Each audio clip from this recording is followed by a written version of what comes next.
2025 সালের 29 জানুয়ারি দেশের শীর্ষ গণমাধ্যমের একটি প্রতিবেদন প্রকাশিত হয় যা সারা দেশের মানুষের মধ্যে তোলপাড় সৃষ্টি করেছে। আপনি কি জানেন বাংলাদেশের প্রধানমন্ত্রী শেখ হাসিনার নামের পাশে একটি শব্দ লেখা হয়েছে যা একেবারে বিস্ময়কর? হ্যাঁ, সেই শব্দটি হল নাস্তিক।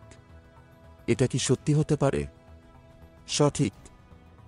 দেশের প্রথম সারির গণমাধ্যমের প্রতিবেদনে এমন চমকপ্রদ তথ্য উঠে এসেছে যা সবাইকে অবাক করে দিয়েছে। বাংলাদেশ পুলিশের সিডিএমএস বা ক্রিমিনাল ডাটা ম্যানেজমেন্ট সিস্টেমের রিপোর্টে শেখ হাসিনার নামের পাশে নাস্তিক লেখা হয়েছে। এমনকি তার ছেলে সজীব ওয়াজেদ জয়ের ধর্মীয় পরিচয়ে কোনো তথ্যই রাখা হয়নি। আর তার মেয়ে সায়মা ওয়াজেদ পুতুলের নামের পাশে ইসলাম লেখা হয়েছে। কিভাবে এমন একটি অবাক তথ্য প্রকাশিত হল? পুলিশের এই রিপোর্টে শেখ হাসিনার বয়স উল্লেখ করা হয়েছে ৭৬ বছর এবং তার নামের পাশে লেখা হয়েছে হত্যাকারী। এটা কি শুধু একটি ভুল, নাকি এর মধ্যে কোনো গভীর রহস্য আছে? এটা শুধু এখানেই থেমে থাকে না।